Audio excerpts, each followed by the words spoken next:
यहाँ निरहुआ आया था, एक तपाक से निरहुआ गुरहुआ जीत गया था भाई, लेकिन जब कमर कसा फिर से समाजवादियों ने तो पता चला निरहुआ का उनकी क्या औकात है। आजमगढ़ की धरती है, ऐसे क्यों दावा कोई करता है भाई? 10 की 10 सीट हमारी है और रहेगी। बागी जी, आप बार बार 2027 में आने का दावा कर रहे हैं। उधर केशव प्रसाद मौर्य आए थे भी जिले में, उन्होंने कहा 2047 तक समाजवादियों का कोई चांस। सारे गुंडे तो बीजेपी में, मैंने कह दिया कि जितनी हत्याएं हुई हैं, जितने बड़े अपहरण हुए हैं, जितने बड़े बड़े कांड्स हुए हैं, उसमें 90% भाजपा के सम्मिलित है। सुहेलदेव की जयंती पे भी उन्होंने कहा कि आजमगढ़ को सपा का गढ़ कहते हैं और मैं सपा को उसके गढ़ में ही दफन करूँ। यहाँ की बेटियों ने अपना सर मुड़ा दिया था लखनऊ की धरती पर, जो शिक्षा मित्र थीं, आप देखे होंगे।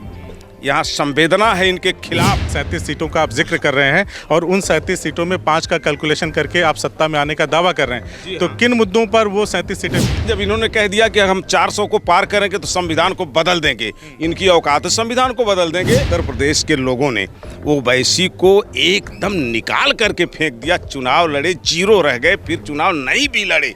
ये उत्तर प्रदेश है, यहाँ ओवैसी को लोगों ने समझ लिया। जब दलित बेटियों के साथ इस तरह का अत्याचार करके उनकी हत्या कर दी जा रही, माँ को मार दिया जा रहा, बेटी का अपहरण हो रहा है, किसी की सरपरस्ती में लहू लुहान हो जाना भी शरारत नहीं होती, याद रख लीजिएगा। इस वक्त उत्तर प्रदेश में चुनावी शंखनाद हो चुका है। 2027 की तैयारियों में सभी पार्टियां लग चुकी हैं और इस बार कहा जा रहा है कि ये सत्ता से बेदखल करने का और सत्ता में वापस आने का ये चुनाव है। समाजवादी पार्टी इस तरह का दावा कर रही है। अतरौलिया विधानसभा क्षेत्र में हम हैं और बागी जी हमारे साथ हैं। बागी जी बड़े ही बागी तेवर वाले नेता हैं और जब भी बोलते हैं बेबाक बोलते हैं। हमारी इनसे मुलाकात हुई, हमने सोचा कि क्यों ना इनसे 2027 को लेकर के कुछ बातचीत कर ली जाए। ये क्या देखते हैं, क्या सत्ता में आ रहे हैं या फिर ये बनवास और लंबा खिंचेगा? बहुत बहुत स्वागत है आपका। धन्यवाद आपको। तो सत्ता में आ रहे हैं आप लोग 27 में कि बनवास और लंबा चलेगा? कोई लंबा नहीं चलने वाला, सत्ता में आ गए हैं। आप पत्रकार हैं, आपके पास खुद आंकड़ा होना चाहिए कि अभी लोकसभा का चुनाव 22 का बीता है। हम इनसे 33 सीट पर बीजेपी सरकार है और 37 पर हम हैं और 43 सीट कांग्रेस गठबंधन से लेकर के हमारा है। हम इनसे 7 और 3 10 सीट आगे हैं। एक लोकसभा में कितनी विधानसभा सीट होती है आप बोलो? 5 होती है, तो 10 सीट अगर हम संसदीय क्षेत्र में आगे हैं तो 10 25 50 सीट इसी वक्त हम भाजपा से आगे हैं, माने हम बहुमत से आगे हैं। तो फिर सरकार तो हमारी 27 में आनी है, आना तय है और आएगी। और यह नौजवान विरोधी, किसान विरोधी जो सरकार है, ये मुद्दों पे आपको उतनी सीटें मिली, 37 सीटों का आप जिक्र कर रहे हैं और उन 37 सीटों में 5 का कैलकुलेशन करके आप सत्ता में आने का दावा कर रहे हैं, तो किन मुद्दों पर वो 37 सीटें मिली थी? वो तो कुछ लोग बोलते, खैर सही है, जब इन्होंने कह दिया कि हम 400 को पार करेंगे तो संविधान को बदल देंगे, इनकी औकात संविधान को बदल देंगे, ये भी मुद्दा था। लेकिन ये उत्तर प्रदेश की धरती बहुत उर्वर है कि मुलायम सिंह यादव, चौधरी चरण सिंह की बनाई हुई धरती है। याद रखिए, यहाँ का मुद्दा कुछ और है, देश का मुद्दा कुछ और है। उन मुद्दों पर हम यहाँ आए थे। यहाँ का नौजवान, यहाँ की बेटियों ने अपना सर मुड़ा दिया था लखनऊ की धरती पर, जो शिक्षा मित्र थीं, आप देखे होंगे।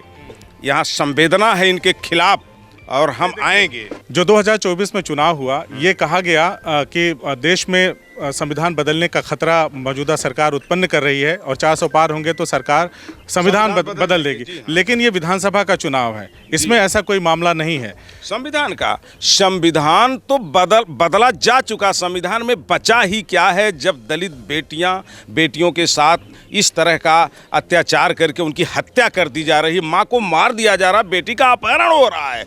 आप गिन के बताओगे कि कितने निषाद भाइयों की हत्या हुई गोरखपुर, देवरिया? बताइए, आपके पास कैलकुलेशन तो आप बताइए, क्योंकि अभी उत्तर प्रदेश के एक मंत्री ने गृह मंत्री अमित शाह के सामने कहा कि बेटियां उत्तर प्रदेश में बिल्कुल सुरक्षित है, कहीं कोई दिक्कत? कोई, सब गलत कह रहे हैं। आप बताओ, आप आंकड़ा आप बता दो। मैं तो एक उदाहरण केवल मेरठ से लेकर के हाथरस देना चाहता हूं। आप जानते हो ये बर्निंग प्रॉब्लम्स है, आ गई है और अच्छे उदाहरण हैं। इसके बाद आप कितना चाहते हैं आप कैलकुलेट कर लो। आप कैलकुलेट कर लो केवल देवरिया और गोरखपुर में कितने निषाद और राजभर की हत्या हुई है।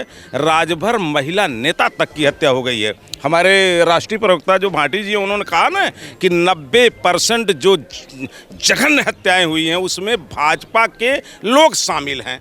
ये हमारा राष्ट्रीय प्रवक्ता बोलता है। बागी तो 95% का दावा करता है। आप खुद पत्रकार हो और कहिए मैं निकाल करके आपको चाट दे दूं। मुद्दा 27 में आ रहे हैं आप। बिल्कुल 27 में एकदम एग्जैक्ट हम आ रहे हैं। नौजवान बहुत बहुत दुखी है। अच्छे अच्छे नौजवान जो अपनी प्रैक्टिस करके दौड़ करके पूरी तैयारी करके सेना में भर्ती नहीं हो पाए, करोड़ की संख्या में ना, करोड़ की संख्या में रेलवे की नौकरियां ये खाए हैं ना, जो बिजली का लाइनमैन और ये जो करके ट्रेनिंग कर। बागी जी, आप बार बार 2027 में आने का दावा कर रहे हैं। उधर केशव प्रसाद मौर्य आए थे भी जिले में, उन्होंने कहा 2047 तक समाजवादियों का कोई चांस नहीं है। सवाल ये है कि केशव प्रसाद मौर्य और माननीय पंचायती राज मंत्री हैं आदरणीय ओम प्रकाश राजभर जी, ये दोनों आदमी अपनी अपनी सीट हार गए। ये भाजपा को जिताने का कहाँ से ठीका लेकर के बैठे हैं आप बता। कहाँ हार गए? जहूराबाद से ओम प्रकाश राजभर विधायक हैं। जहूरा दोनों लोग अपने अपने बेटों को सांसद लड़ाए थे ना, दोनों लोग हार गए ना।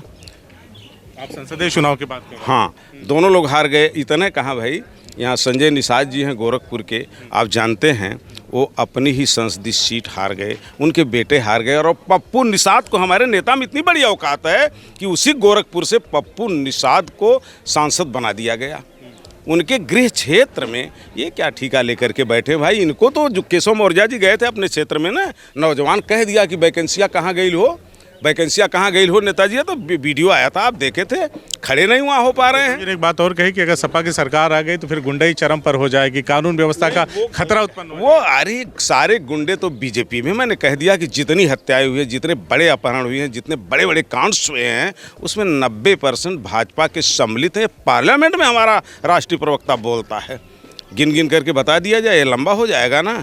कितने गुंडे, तो लिस्ट ओम प्रकाश ही लिस्ट जारी करते हैं कि ये फला, ये फला, ये फला, ये फला। आप सबके मोबाइल में होगा ना कि जारी करते हैं, ये गुंडे नहीं हैं, ये गुंडे नहीं है, इतने बड़े गुंडे। तो ओम प्रकाश ने ही लिस्ट जारी किया है। जब सपा के मंच से बोल रहे थे तो हमको कैसे आज वो भाजपा में चले गए तो कह देंगे कि सपा में गुंडे हैं। देखिए, सपा के लोग गुंडे नहीं हैं। ये प्रधान बागी बोल रहा है कि सपा के लोग गुंडई अगेंस्ट गुंडई भले कर दें। अगर किसी को सताया जा रहा हो, किसी को दबाया जा रहा हो तो खड़े हो जाते हैं, तो उनको भी आप गुंडा कह लेंगे। जानते हैं ये नहीं होना चाहिए। अत्याचार, अन्याय और दमन के खिलाफ किसी की सरपरस्ती में लहू लुहान हो जाना भी शरारत नहीं होती, याद रख लीजिएगा। ये प्रधान बागी बोल रहा है। मैं भी एक साहित्यकार हूँ। जी हाँ। आपकी विधानसभा जहां से आप आते हैं वहीं पे ओम प्रकाश राजभर ने एक बड़ा कार्यक्रम किया। युवाओं को नीट जेईई की तैयारी कराने के लिए, उन्होंने टीचर्स बनाने के लिए, पुलिस वाला बनाने के लिए हाँ बिना लाइसेंस का डंडा बांट दिया। ये क्या है, ये क्या है? कितनी बड़ी आत्मरक्षा के लिए। आत्मरक्षा के लिए कौन उनको मारने जा रहा? मार तो रहे, भाजपा के ही लोग मार रहे हैं। उनसे पूछ लीजिए कि राजभर बिरादरी के लोगों की गोरखपुर और देवरिया बेल्ट पे 1 दर्जन हत्या हो गई। राजभर महिला की हत्या कर दी गई, नेता थी बेचारी, और उसमें सपा के लोगों को फंसाने का प्रयास होता। प्रेम यादव हत्या से लेकर के हम लोगों ने तो बहुत देखा है। तो कैसे बोलते हैं? बेटे को लॉन्च कर रहे हैं, बिल्कुल अपने बेटे को यहीं से लॉन्च कर रहे हैं, चुनाव लड़ेंगे कर रहे हैं भाई। वो तो काम है लोकतंत्र का वो नियम है, कहीं से भी कोई अपना चुनाव लड़ सकता है भाई, लड़ लें, उस पर कहाँ कोई ऐतराज करे। एक दुख है कि जब 2022 में अखिलेश यादव के साथ गठबंधन था तो उन्होंने अखिलेश जी से एक सीट मांग ली आजमगढ़ में, तो अखिलेश जी ने मुंह पे कह दिया कि आपका वहाँ पे क्या है। वो ये कहते हैं कि अब मैं बताऊंगा 2027 के चुनाव में 10 सीटों पर समाजवादी पार्टी को बताऊंगा कि आजमगढ़ में मेरा। भाई ये उनकी बात मान लिया। निरहुआ आया था इत्तेफाक से, निरहुआ घुरहुआ जीत गया था भाई, लेकिन जब कमर कसा फिर से समाजवादियों ने तो पता चला निरहुआ का।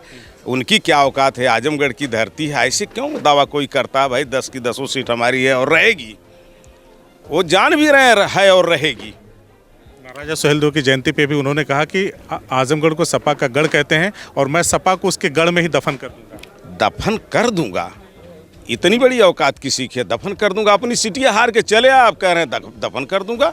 वहाँ मऊ में उन्होंने इस्तीफा दे करके चुनाव करवा दिया और अभी वो भी हार गए और आप कह रहे हैं दफन कर देंगे। आप, मैं नहीं कह रहा, वो कह रहे हैं। आप उनको जवाब दो कि आपने क्या, वो चौहान थे जिनका इस्तीफा उन्होंने, दारा सिंह चौहान का इस्तीफा उन्होंने दिलवा दिया, उसकी भी बेचारे की नौकरी चली गई। और मंत्री हैं दारा सिंह चौहान मंत्री। हम कहते हैं मंत्री और अपने विधानसभा क्षेत्र से चुनाव जीतना दोनों दो बात होती है। वो तो मजबूरी है बीजेपी की कि मोस्ट बैकवर्ड के लोगों का वोट लेना, उनको बेवकूफ़ बनाना, तो उनके पालतू नेता पालेगी बीजेपी और जितवाएगी और उनको मुफ्त में एमएलए बना देगी। इतना ना चुनाव जी को क्या लगता है 27 में जनता किन मुद्दों पे समाजवादी पार्टी का साथ? साहब 65 साल मेरी उम्र है, हमने बहुत कुछ देखा है।